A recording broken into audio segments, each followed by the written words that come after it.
पारंपरिक शेतीला बगल देत एका शेतकऱ्याने शेवग्याची लागवड केली आहे। शेवगा लागवडीतून या शेतकऱ्याने लाखो रुपयाचे उत्पन्न कमावले आहे। नांदेडच्या भोकर तालुक्यातील भोसी या गावातील नंदकुमार गायकवाड असे या शेतकऱ्याचे नाव आहे। नंदकुमार गायकवाडने आपल्या 2 एकर शेतीमध्ये शेवग्याची लागवड केली आहे। लागवडीनंतर शेवग्याचे योग्य नियोजन केले आहे। शेवगा लागवडीसाठी त्यांना 55,000 रुपयाचा खर्च आला आहे। आता शेवगा शेंग तोडणीला सुरुवात झाली आहे। सुरुवातीलाच लागवड खर्च वजा करता गायकवाड यांना 2 लाख रुपयांचा नफा झाला आहे। शेंग तोडणी सुरू असून अजून यातून 3 लाख रुपये मिळण्याची अपेक्षा या शेतकऱ्याने व्यक्त केली आहे। पुढील 5 वर्षे या शेवगा लागवडीतून उत्पन्न मिळणार असल्याचे या शेतकऱ्यांनी सांगितले आहे। नाव नंदकिशोर गायकवाड आहे।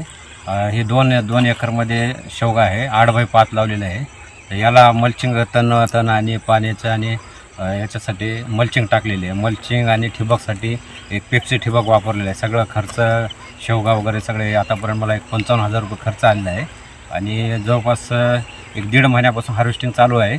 याच्यामधून मला 2 लाख रुपये नफा झाला आहे। अजून 2 ते 3 लाख रुपये मिळतील। समजा 31 ऑक्टोबर लावले आहे। आज 6 महिन्यामध्ये निव्वळ नफा 2 लाख रुपये झाला मला। 5 वर्ष ठेवायच्या याच्यानुसार लावलेलं आहे। आता 1-2 महिन्याच्या नंतर आज कटिंग करून अजून माल ठेवणार आहे। ठळक घडामोडींसाठी देशोन्नती न्यूज चॅनलला सबस्क्राइब करा आणि बेल आयकॉन प्रेस करा। मुंबई, पुणे, नागपूर, मराठवाडा असो का विदर्भ, राजकीय, सामाजिक, शैक्षणिक क्षेत्र असो का क्रीडा, सर्वच घडामोडीचे विश्लेषण पाहायला विसरू नका। फक्त देशोन्नती न्यूजवर।